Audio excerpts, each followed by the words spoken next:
orc fight, they want to make sure that any kind of river fights, they can win. Because Eve has the perfect range for the fights in river, same as Lolita. And when you compare that to what Occupy is trying to do, it looks like they're kind of setting up for a very, very high damage dealer like a Beatrix, and then everyone else just protect the Beatrix. So it's kind of like a hyper composition where you put all your eggs in one basket. So looking at this, clear win condition, fight in the river or fight as a team. Very easy to execute. And for the side of Occupy, protect the Beatrix and whoever their mid laner their mid laner is going to be. Yeah. And then just try to win off of that. And it becomes like, who can execute better? It's either the Farsa or the Valentina. That's what the mid lane is looking like for Occupy Thrones or a Lilia. A Khadira, perhaps. The Lilia looks a little better now, given that there's a Lolita on RSG. That is true. I mean, for RSG right now, they still have yet to secure a gold laner, and they will require some serious DPS if they want to bank everything on the counter engage. Because for the side of Occupy Thrones, they have a lot of crowd control. They can cancel out that Numeron Blast as well. So RSG needs to position very, very carefully if they want to find success. Yeah, there's a solid 2 picks for CC. So they can scramble. Again, they have the way to buy time. But the question is that going to be enough? Because they just need one more. A marksman. Marksman for RSG and they're set. Actually, looking at RSG, it would be kind of nice for me personally if they just pick up the Valentina. Wait, it's not Van, right? Yeah, pick up the Valentina still as a jungler because now you got Akai's ult. You got Joe's ult. That's it, worth it. Yeah, it's just take the Akai, right? Like it's really good right now. And the Xavier has been picked up. And for RSG, they don't have a clear way to dive in the backlines. Yeah, but also, but what if they pick up like a Leomord jungle? They still can, and that would allow them to have a comeback in the late game because I gotta say, Occupy Thrones, very late game centric right now. Unless they snowball so good that they give all of the objectives over to Leo, and then God and Fury just have a fine time just going ahead and taking their lanes, mid and gold. My concern right now is with the Savior pick, that's a lot of crowd control, kind of. It's a lot of poke damage. But will he get in range to actually do that? Can he even catch up if the members of RSG try and just negate that presence and just move away from the team fight? About 6 months ago, we tested this in beautiful Kuala Lumpur. Oh, yes. The Bulwark actually blocks a lot of what Saber's dropping. So that's a nice interaction. I'm not sure how Occupy is looking to deal with that. But here's the jungler. They have revealed it. Unless it's a switcheroo. We're looking at Fredrin jungle or Martis jungle from RSG. I would prefer Martis in this situation because you can basically avoid the crowd control coming in from Occupied Thrones and really put pressure on the Xavier, because I kind of feel like Xavier can do a lot if space is provided. So their draft is really following what they want to do. They got a Cho, they got the Akai, so if anyone wants to engage, good luck. We have a lot of ways to heal for our damage dealers. But I kind of feel like, oh, there we go. You call that the Kadita. So again, like I said, what I'm looking at right now, Occupied Thrones control the map. This is in their keys to victory. Control the map, control the bushes, make sure that no one touches your damage dealers, win the game, profit. I now eat my words. They have evolved. They have changed. This game can end at about 17, 18 if they do it right. Yes, there is a lot of demand of gold and the XP in the Beatrix and the Savior, but with the Kadita in the hands of Maro, this could just go under. That is just another factor for RSG to consider, and with the wave clear on the side of Occupy Thrones and the crowd control, they can actually look to have a very dynamic, a very aggressive early game, and you have to wonder, will that aggression be taken into the jungle?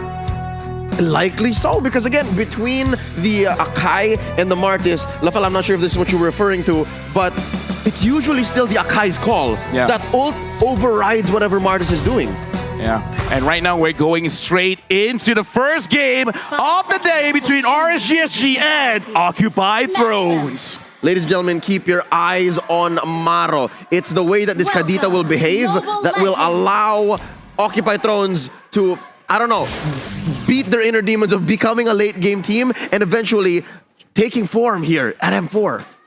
Ooh, the early game is going to be slow as usual, but we have to see where are both junglers going to pass towards, because that will decide how it's going to happen. And of course, the mid lane control is going to be contested from both these players, both these teams, to try and ensure that they have the first move, the first rotation in the game. Fast clear here for Fury and Maro, but what will the rotation be? Folks, confirmed, it is a jungle Martis and then Diablo on the Fredrin in the XP. Oh, this is about to blow up. Oh, but look at a lot of them actually getting crowd control. Diablo goes in, and Maru taking a bit of damage, but I kind of feel like this is the direction that both teams want to go. Control the mid, control the river side, because you want some kind of advantage going into the turtle fight. Well, we'll have to see. I mean, both teams, they're trying their best to actually get a lead first, because before the turtle actually spawns. Later on, they can use that to try and get a bit of a play, a bit of a lead in numbers and HP bars, and that is what will allow them to get a very guaranteed objective take. So far, about a minute and a half in, and we are still at 50-50, equilibrium gold. Very little difference here. 150, 30 between each. And even the marksman matchup, look at this, Arashi. It's still Gado and Babycakes waiting for that big rotation.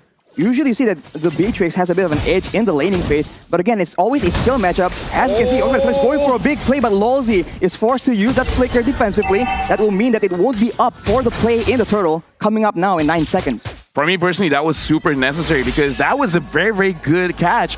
But right now, Leo, I kind of feel like he already showed his face. And Diablo right now attacking Leo. Leo is going very, very low. And first blood onto Bray. The Decimate doing work.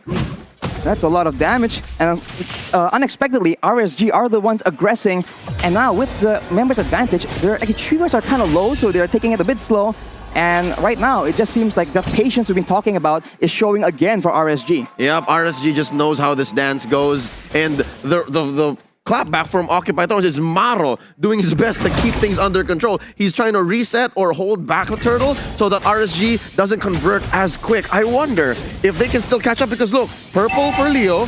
Can they stop Bray? Ooh, Maro goes in with the rough waves as well though. The Riddle Collision is being used by the side of RSG, but the turtle will be picked up by Bray. Right now, they're trying their best, but that will be RSG taking out 2 members from the side of Occupy Thrones, and Bray is still not letting Leo off. That will be a very decisive fight for RSG. Yeah, it's kind of unfortunate because Hulk, he actually went in, but there was hesitation. He could have caught anyone, but he was like, I don't know which target I want to focus on. And then he was heavily punished. Now, I like teams with aggression, but actually, I like how RSG is playing this. It looks like they understand they don't have to put their foot on the metal. It's like, we can take it slightly slow because we know that Occupy will be the one to engage. We just wait. It's controlled aggression, but will they catch Babycakes up top? Ooh, the snipe barely misses Babycakes. He is able to escape. Purify has been used, so the members from Occupy Thrones can look for a bit of follow-up. For now, it won't be happening. No harm, no foul. As long as Babycakes is not dying, these early game Purifies are worth it. Yeah, but right now it looks like Occupy Thrones, they're kind of like trying to set something up here at the marksman lane. And they're kind of like taking it very slow because RSG is already here and Lolzy tries to engage. Looks like both teams are waiting for a sign of weakness from each other. Look at that Babycakes! Maro goes in with that rough waves and the petrify as well, but Babycakes is still able to survive. Definitely not the outcome that Occupy Thrones want. All right, folks, real quick, that is not attack and defense that our tanks are rocking. That's actually concussive blast. It's just like a blast in the past, you know. Like some people really miss the design of attack and defense. Yeah. I'm one of those guys, but we got to move forward. You just like how it looks like. I just like how it looks. And right now, RSG, it looks like they have a 1.4 goal lead. Babycakes just finished his Demon Hunter sword. And the thing about Claude is, in the test servers, he was too strong that they had to nerf him. So I'm really looking forward to see how RSG is going to execute on this. And it looks like a kick is going to happen. Diablo gets engaged on, but now he is alone. He is actually holding his ground against 2 members from Occupy Thrones, and that'll be a lot of resources burnt before the turtle is even up. Again, you see here that either hesitation or a communication gap between them because Maro was so far off. Exactly, yeah. It looked like it was a prime opportunity to get a punish, and Leo is taking a lot of damage, Leo. Diablo goes in with the Apprentice's Wrath, but now it does seem like Occupy Thrones will be forced to back away from the turtle. Oh, you meant me. But still, I'm sorry. That's about 100% turtle take rate for RSG. They are in control of the map.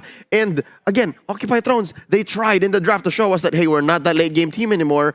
But they seem like they're out of their element. In my personal opinion, they gotta talk to each other because right now it's like everyone has their own plan of doing what was gonna happen next, but no one's really on the same page. And going up against RSG, that's not what you want to see. If they are comfortable in the late game, then try to farm up as much as you can. Wait for 7 minutes. Try to see if you can fight the Lord, and if you can't fight, then find some kind of farm. Because looking at the items here, Beatrix is starting off with a Corrosion Sight, which is kind of odd because usually we see the Blade of Despair first. You see a bit of a duo in the EXP lane, though. A fighting game down there. Exactly. But Lolzy has been very active in just making sure that his team has some vision, has some security, and that allows Babycakes to be farming really well. But now he might just pay the price. Robert is being used, but the Blazing Duet is being used by Babycakes to try and turn back the aggression. He's getting very, very low. But 505 with the reward manipulation, barely out of range though. Members from Occupy Thrones just trying to survive under the turret, trying to find shelter. That will be the dawning light being used onto Bray as RSG are trying to make sure that they seal the deal, but they won't be able to. Everyone's so low, but they're able to escape. Oh lord, the Fury literally at 1 HP. 1 HP, Grandma, and he's about to go home, and they're not letting go. 405! Wow. He was like, I'm not letting you guys through. I see all of the small HPs going around. Grandma is like, no. You're not going home. If you're going home, I'm sending you home. 505. Lolzy goes in. Ooh, no that's being used as well, but Gado will be taken out without any issue. Maro tries to turn back the aggression. Unfortunately, he is the one caught right now in the real-world manipulation. Rossway is being used to escape from this death trap between 3 members. It does seem like actually it will be turned around. 505 gets taken out because Leo comes in with the heavy spin, and that will be Occupy Thrones finding some success. It looks like RSG, they overstayed their welcome because Leo had so much time to rotate to that lane and actually make a difference. RSG right now have a very, very good turn for themselves because it's 2.6k. They have a lot of mad pressure. Right now, they just don't make mistakes because Babycakes, I would say right now, he can join the fight. He has a lot of damage. RSG, they can take advantage of Occupy Thrones being a little bit behind. 2.4k, that's a lot. Yeah, right there. That's how you see it, right? Babycakes goes in with the BMI and threatening God. Oh no, God is in trouble. He's very, very low. The Nuan Blast does not land on him, but the Blazing Duet will secure his fate. And on the other side, that is also RSG putting the trigger. Diablo picking up a kill onto Maro as well. Occupy Thrones. They're just getting caught in these weird fights. Yeah, 3 different battlefields. The turtle, near the jungle, and then that gold lane. All losses for Occupy Thrones. And look at the conversion. Babycake's all about business. Yeah, the thing is, Occupy Thrones, they tried to attack Bray, but Bray is barely feeling it. That's the jungler. And if they can't take down Bray, if they can't take down Diablo, Lolzy is not looking good because, again, their main win condition is the damage on Gado, on Fury, but they're not being able to dish that damage. Probably is being contested, and Bray will be picking it up, but actually Maro won't be able to deal enough damage. Diablo just taking in everything in the front. Heavy spin being used to take him back all the way to the back. Occupy Thrones finally secure a kill, but that is so much time. Straight up, they changed Diablo's zip code, bro. From Singapore to Jakarta. You see how far he went? All the way to the second turret. That is insane, but actually they're not just over yet. Bray will be jumped on, and Occupy Thrones finally find some measure of success, but if they take that long to take out the tank, that's going to be a very difficult situation. I feel like this is something that we can touch on a little bit more in the post-game analysis because I want to look at the itemization because if you want to play for the early game, you have a different itemization. If you want to skill, it's a different kind of itemization. For now, Occupy Thrones, they're really trying to skill. And I think RSG, they realize like, your items is not good for this stage of the game. I'm going to punish this. We're going to go to your lane, and you try to kill Bray. You try to kill Diablo. Diablo went in. Every single member of Occupy Thrones plus the turret was necessary to take him down. Oh, can they take down Lolzy? Maro going in with that rock waves as well, but look at the damage. It's so negligible at this point. And just like that, the aggression has been stopped. I'm waiting on Fury. There's a lot of promise in the way Fury's throwing those beams. I think there's something here. I kind of feel like right now it's just the difference of gold because right now it's 4,000 gold and 4,000 gold roughly translates to like 1.5 items. So if he's 1.5 item behind, it's not looking good. At this point, they got to wait till level 15 with like 3 core items and then they can really dish out the damage because right now, if they try to fight this Lord, I think there is a possibility of getting a wipeout. For sure, if they engage poorly here, the big AoE composition will be dangerous, but Breath of the Ocean being used, it only lands on Diablo, not the intended target, and Leo now will be the one caught out. Movement of Blast does not land though, unfortunately for Lolzy, as in the back line, Hulk actually jumps in and tries to deal with 3 members at the same time, but it's just so sporadic all over the place, as Maro is so far the only casualty, and RSG will be able to take the Lord, but at the cost of 505. Gado though, only alone, trying to make the best of the situation. He is taken out though. There's a lot of good concepts that OT, Occupy Thrones, are putting on the table, but it looks like they just can't find the timing and the execution to make it all work together. Well, right now, at 10 minutes, Fury 77, just finished his Lightning Truncheon. And for all of you mages, you guys realize when you have the Clock of Destiny and the Lightning Truncheon, that's a big damage spike. But this is 10 minutes, so that's why during the Lord fight, they tried, but it looked like it wasn't enough. Both those items got buffed recently. Oh, yeah. Exactly. So But you know, it's like bad just now, but it's getting better now. Yep. It's getting much better, so because that's the only advantage they have right now. That range, the snipe and the Dawning Light as well, that is what they can use to try and get an advantage before the fight begins, unless RSG are the ones engaging and going aggressively to the front. Yeah, it's come to the point where RSG are so confident that they're starting to take jungle. They're going to choke out Leo, choke out Gado. Oh, that's a bit of the ocean, but the Roughers will come out. That is Maro taken out. What a disaster. Now at a 4v4 situation, they have to defend against the Lord. And this is a base Lord, right? Number one Lord, they got it, what, about a minute and a half ago? I'm expecting at least one inhibitor. Ooh, Leo already pushing forward, trying to zone away, try and buy some time for the rest of the members to try and clear. It won't be enough though, the tower gets taken out, and just like that, RSG, they know their limits, they exert patience yet again, and it's as calculated, as planned for them. Honestly, with just an Elemental Lord, you already knocked down one of the inhibitors. That is actually quite a big deal. Yeah. RSG right now, 8,000 gold ahead, and Baby Cakes just finished his Wind of Nature, making it so that he can actually take some kind of engages from Gado as well as Hulk. And survive. I think it's a lot to say that, yeah, base Lord, and then you get an inhibitor. They actually also pop the shields on mid and bot. Oh my, I didn't even realize that. So the next waves that come in are threats to Occupy Thrones. That's a dangerous situation for sure, and now they have no control in their jungle, because Diablo, he can do whatever he wants. He is somewhat untouchable in the front because Gado, he went for the corrosion scythe. It's not exactly the ideal item, but Hulk now is the one being jumped on. Yeah, Sigma male Singaporean mindset. Yeah. I just go around, this is it. Yeah, looking at advance just now, they're excited because, yeah, RSG is looking very, very good. Whereas Occupy Thrones, this is starting to get towards their comfort zone because, like you said, they could do something at 17, 18 minutes. It's reaching there.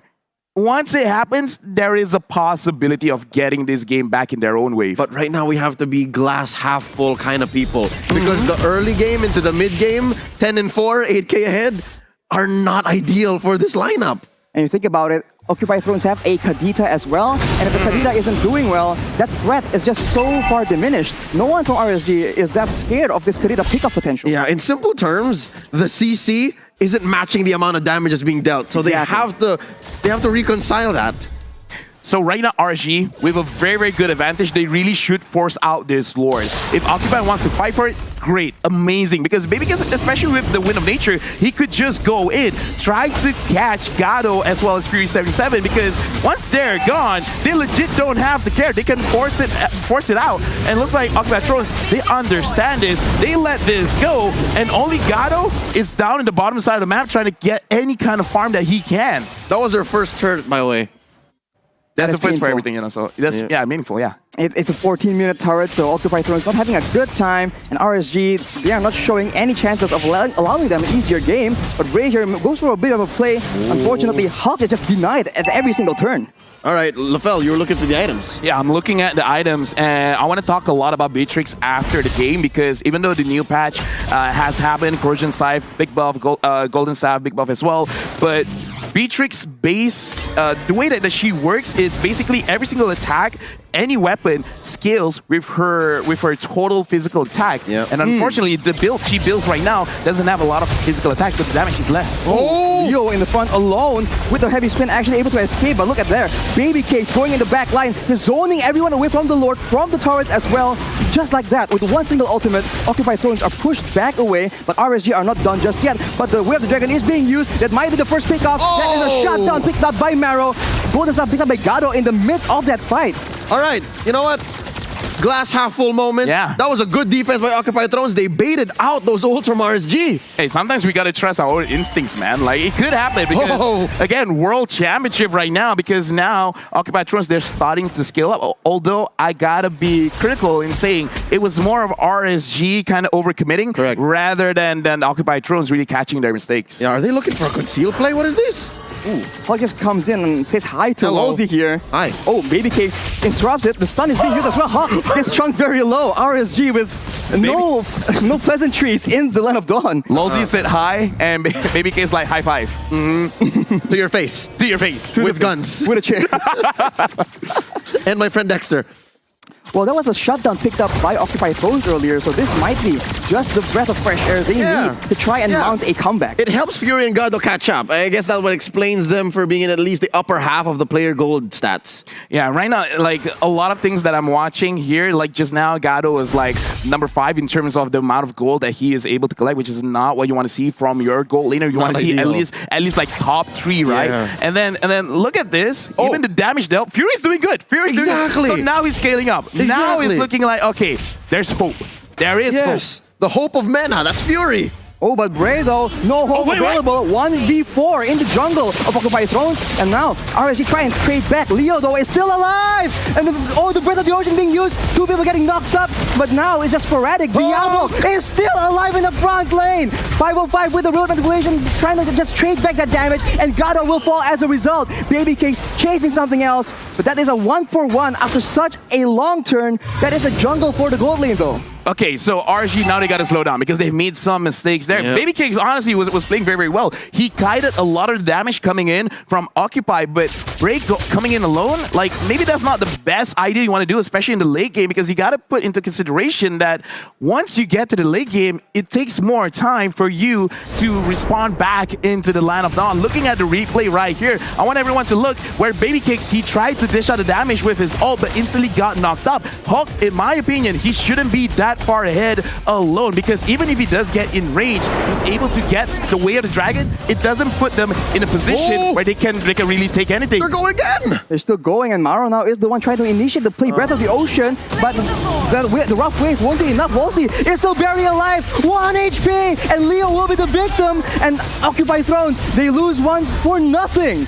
And that's clean. Again, RSG, they got the last 2 major plays and major blunders that they had, and they made up for it. Redemption almost instantly. Yeah, right now, looking at the lore, this is a Luminous lore, so it's going to hit a little bit harder coming up in the top side of the map. So RSG, they got to manage their waves very, very well. They got to make sure all 3 lanes are crashing at the same time. Right now, it kind of looks like they're a little bit behind because Lord is already pushing, so they got to push it a little bit for the bottom side of the map. Yep, got to rush it. And just to say, they could have done better if they waited like maybe 10, 15 more seconds. This would have been an evolved Lord with the static just going around, makes an easier wipe. And look, Gado's going to defend. Occupy Throne's still in this. They just take out the Lord, but the empowered waves are still coming in as Baby Cakes will be able to secure the bottom side base turret. Diablo going in for the engage onto Maro, of all people. Engage on the engage tool, and it works. Leo has used the heavy spin right now, and RSG, they have all the tools available, all the ultimates still ready for this next tower take. This is what Akai is so annoying. This is why Akai is so annoying, because it looks like RSG, they really want to go. They really want to end this right here, right now. But every single time Diablo or Bray tries to engage something, Akai's just going to push them away. Either push them away or push them towards his own base. So right now, RSG, they really want to make sure Lolzy catches this. Oh, aluminum glass with the flicker being used by Lolzy. And Leo, despite his best efforts, will be pushed away. Baby Cakes taken very low, though, shut down by Gado. And now Leo is able to survive from that very aggressive play. It's a 1-for-0 yet again for Occupy Thrones. Leo was on a tightrope. He was on the edge there. Could have sworn he was going to die, especially since he doesn't have the ult. Now he just got it. I was going to say, depending on how much CDR he has, it could make a difference. Bray! Leo with the heavy spin will catch Bray out. That's the Immortal being popped for nothing. That is unfortunate. And now with a 50-second death timer, Occupy Thrones have a window. Dude, I got to say, man, like our 18, 19-minute timer is like, we know what we're talking about. And right now, Occupy Thrones, they have the items that they need. They're forcing it down mid. Hulk went back, trying to make sure that no backdoor shenanigans will happen with the minions. So right now, RSG, they got to make sure that Leo is taken care of, because Akai, whenever he's so strong, gets banned. Now, not banned, getting picked less and less. But remind us again why it's so annoying. Even when you're losing, you can win. Yeah, no, it's I'd say one of those absolutes in the world of Mobile Legends. If you don't have the Purify, that heavy spin is going to make all the difference. Or flicker, honestly, because you can still flicker out even if he pins you down. But the timing is key. Speaking of timing, the Lord is here. If RSG can secure the Lord, and this time make sure that all 3 lanes crashes at the same time, it's good. But it looks like Occupy, they're starting the fight. Oh, yo. RSG, this is a clean go. Oh, look at Gado. He's so far in front, but it actually isn't going to be working out for them. Maro gets taken out as well. That is 2 of the main carries taken out. RSG Singapore out of nowhere, just getting such a good advantage. Occupy Thrones caught off position. Why was Gado there, man? I know. I mean, like, it's okay if he's there, if you got positions on the map to make sure that he sees what's coming, but it did not happen. Not just why was Gado there, but I think it was all RSG because Occupy Thrones, they had Hulk all the way up in the base. It was a 4v5 to begin with. They just steamrolled right over him, and that is just unfortunate. They need to play the front to back a lot more neatly, especially because Fury and Gado, they are relied on to provide the DPS, because without them, Diablo and Bri can just do whatever they want. Right now, looking at, because this is an evolved Lord, it looks like RSG, they're not trying to crash all 3 lanes together. They're just going to move with the Lord, get the buff, and try to end it. Now Diablo engages. He gets a big taunt onto 2 members, but he is forced with the heavy spin, but he actually goes with the truncheon, and now it's chaos in front of the base of Occupy Thrones. It seems that RSG is going for the fight first, not straight for the base. It's very, very close though, and Occupy Thrones actually are starting to pick up some kills, but unfortunately, that will be the base taken out by RSG. The inevitable victory that RSG has been working towards in the past 20 minutes have come to fruition. Match 1 goes over to RSG SG. Now in this game, usually my